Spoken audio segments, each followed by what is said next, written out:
राम किंकर मौजूद है वहीं तिहाड़ में, तिहाड़ के बाहर से जानकारी दे रहे हैं। राम किंकर, जिस तरीके से आप बता रहे थे सुरक्षा इंतजाम पुख्ता कर दिए गए हैं, उसे बढ़ा दिया गया है, मेडिकल होगा उसके बाद उन्हें भेजा जाएगा, किस तरह की प्रशासन की तैयारियां हैं, क्योंकि कहीं ना कहीं एंटिसिपेटेड था कि न्यायिक हिरासत में वो भेजे जाएंगे।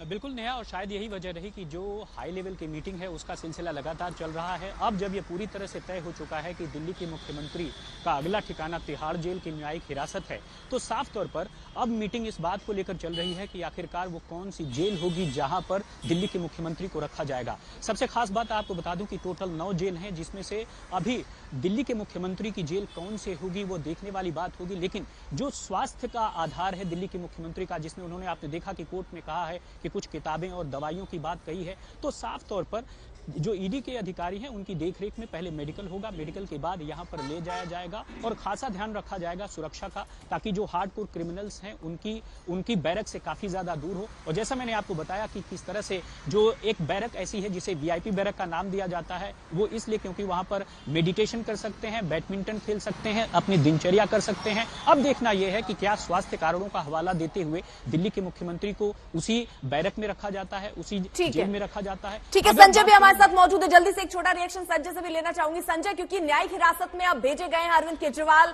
आम आदमी पार्टी कह रही है कि सरकार वो वहीं से चलाएंगे, हालांकि उनको ये सुविधा है, वो अब इस्तीफा नहीं दे सकते, लेकिन जो प्रोसेस आप अधिकारियों से मिलना चाहे, विभाग के अधिकारियों से या मंत्रियों से, वो सब कुछ तो नहीं होगा। क्या कोर्ट के सामने अरविंद केजरीवाल ने ऐसी कोई डिमांड रखी है कि उन्हें जेल से सरकार चलाने की अनुमति कोर्ट दे?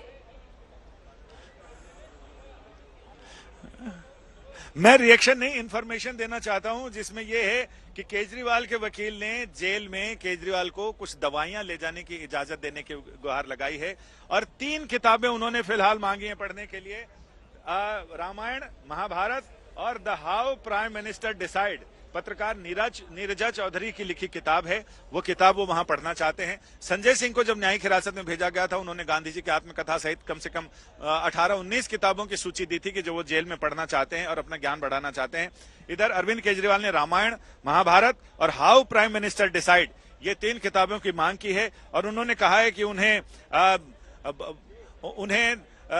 हिरासत के दौरान, न्यायिक हिरासत के दौरान कुछ दवाइयां जो नियमित रूप से वो लेते हैं, उन दवाइयों को ले जाने की इजाजत दी जाए। और अब ये देखना होगा कि क्या घर का खाना उपलब्ध कराने की बात करते हैं कई कविता की तरह, या फिर वो जेल का खाना खाने में कंफर्टेबल महसूस होंगे, ये देखना दिलचस्प होगा।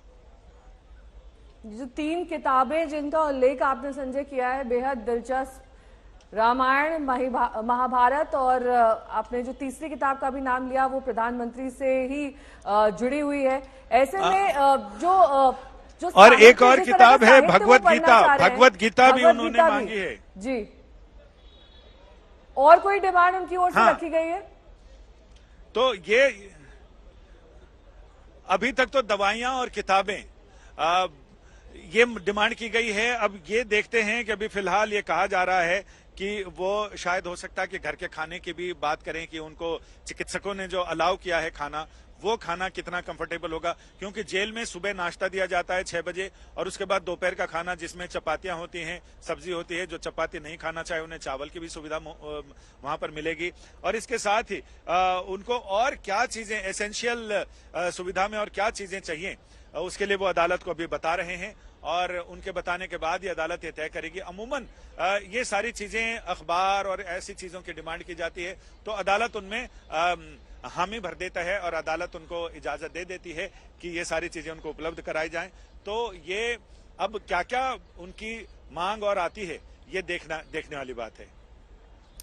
तो फिलहाल 15 दिन की जेल में यानी न्यायिक हिरासत में भेज दिए गए अरविंद केजरीवाल। मुसीबतें आम आदमी पार्टी की, अरविंद केजरीवाल की बढ़ती नजर आ रही है, लेकिन अभी भी सवाल यही बना हुआ है कि क्या अब जेल से सरकार चलाएंगे क्या मुख्यमंत्री अरविंद केजरीवाल, क्योंकि इस्तीफा अभी तक उनका सामने आया नहीं है। लेकिन यहां ये कितना, अगर हम टेक्निकली इसको संजय समझना चाहें, क्या ये मुमकिन है कि जेल से सरकार चला लेंगे अरविंद केजरीवाल? इसमें दो पहलू हैं। एक पहलू है संवैधानिक पहलू, दूसरा पहलू है व्यावहारिक पहलू।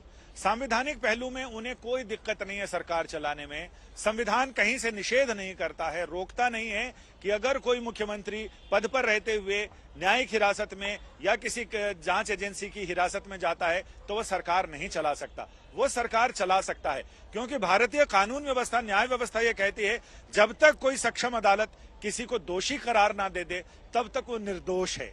और ऐसे में मुख्यमंत्री अरविंद केजरीवाल भी तब तक निर्दोष हैं जब तक कोई अदालत उनको दोषी करार ना दे। लेकिन इसका जो व्यावहारिक पहलू है वो मुश्किल है कि जेल में रहते हुए ये मुझे लग रहा है कि अरविंद केजरीवाल को लेकर काफिला जा रहा है, पुलिस की चाऊ वाऊ शुरू हो गई है। लेकिन व्यावहारिक मुश्किल ये है कि जेल में रहते हुए अरविंद केजरीवाल को समय समय पर कैबिनेट की मीटिंग करनी पड़ेगी, अफसरों से मुलाकात की जरूरत पड़ेगी, अपने सचिवों से मिलना पड़ेगा, उनको निर्देश जारी करना पड़ेगा, अलग अलग विभागों के लोगों से मिलना पड़ेगा। तो ऐसे में जो कैदी के अधिकार होते हैं वो सबके लिए बराबर है। इनको अलग से कोई अधिकार देगी अदालत, ये अदालत तय करेगी। अदालत को अगर कोई आपत्ति नहीं है तो अदालत हो सकता है किसी एक डेजिग्नेटेड किसी इमारत को जेल को डेजिग्नेट कर सकती है और वहां पर अरविंद केजरीवाल को रखा जा सकता है, जहां पूरी सुरक्षा में वो रहेंगे और वो अदालत के आर्डर के मुताबिक लोगों से मिल सकते हैं। जिसके लिए क्या हर बार मुलाकात के लिए अलग अलग ऑर्डर लेना पड़ेगा, या अदालत एक बार ही इतने सारे लोगों को हफ्ते में या 2 हफ्ते में एक बार मुलाकात के लिए ऑर्डर करती है। यहां तक तो ये भी कहा जा रहा है, कई वकीलों ने तो ये भी कहा कि जो केजरीवाल का सरकारी आवास है, जिसके बारे में विपक्ष जिसको शीश महल कहता है, उसके ही एक हिस्से को जेल के रूप में डेजिग्नेट कर दिया जाए और वहां अरविंद केजरीवाल रहें और वहीं से सरकार चलाएं और बाकी सारी चीजें सुरक्षा के घेरे में रहें, ताकि कोई बाहरी आदमी वहां अंदर ना घुस सके, अनपेक्षित आदमी ना घुस सके, अनधिकृत आदमी ना घुस सके। अब अदालत किसको अधिकृत करती है, कितने दिनों के लिए अधिकृत करती है, ये तमाम चीजें भी भविष्य के गर्त में है। लेकिन आम आदमी पार्टी और अरविंद केजरीवाल तो लगातार यही कह रहे हैं कि वो फिलहाल इस्तीफा नहीं देंगे, चाहे जेल ये सरकार, केंद्र सरकार उनको साजिश करके जेल भेज दे, लेकिन वो जेल से ही सरकार चलाएंगे। और ये पहला ऐसा मौका होगा जब कोई सिटिंग चीफ मिनिस्टर, मुख्यमंत्री अपराध के आरोप में जेल में गया और जेल से सरकार चलाई हो।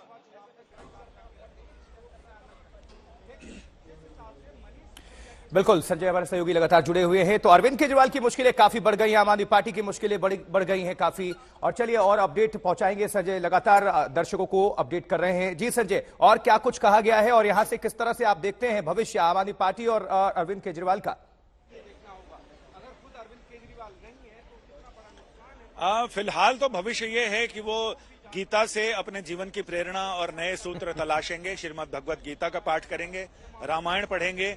और क्योंकि रामायण, इसलिए रामायण और महाभारत में एक समानता ये है कि राम 14 वर्ष के लिए वनवास जाते हैं और उधर पांडव 12 वर्ष के लिए वनवास जाते हैं। तो अब उसमें ये देखेंगे कि वनवास के दौरान उन्होंने कैसे अपने आप को संतुलित रखा, कैसे अपने आप को सजग और सतर्क रखा, तो वो तमाम चीजें पढ़ेंगे। इसके अलावा हाउ प्राइम मिनिस्टर डिसाइड, ये नीरजा चौधरी वरिष्ठ पत्रकार हैं, उनकी लिखी किताब है, वो इन्होंने मांग की है। और इन्होंने ये भी कहा है कि जेल में उनको जो डॉक्टरों ने नियमित रूप से दवाइयां लेने की सलाह दी है, वो दवाइयां उनको साथ में ले जाने की इजाजत दी जाए। अब ये अभी तक ये स्पष्ट नहीं हो पाया है कि केजरीवाल वहां जेल का खाना जो सामान्य कैदियों को दिया जाता है, क्या वो खाना पसंद करेंगे या फिर वो घर के खाने के लिए डॉक्टरी सलाह के साथ कुछ ऐसा आग्रह करेंगे कोर्ट से, ये देखना होगा। फिलहाल मुझे लग रहा है कि जेल का खाना ही उनको माफिक आएगा, क्योंकि अभी तक उन्होंने इन तमाम चीजों के साथ जेल के खाने को लेकर कुछ ऐसा नहीं कहा है। तो ये देखते हुए ये लग रहा है कि शायद वो जेल का खाना ही उनकी प्राथमिकता सूची में होगा, या अगर जरूरत पड़ेगी तो बाद में अलग से एप्लीकेशन लगाकर अदालत से इस मामले में गुजारिश कर सकते हैं।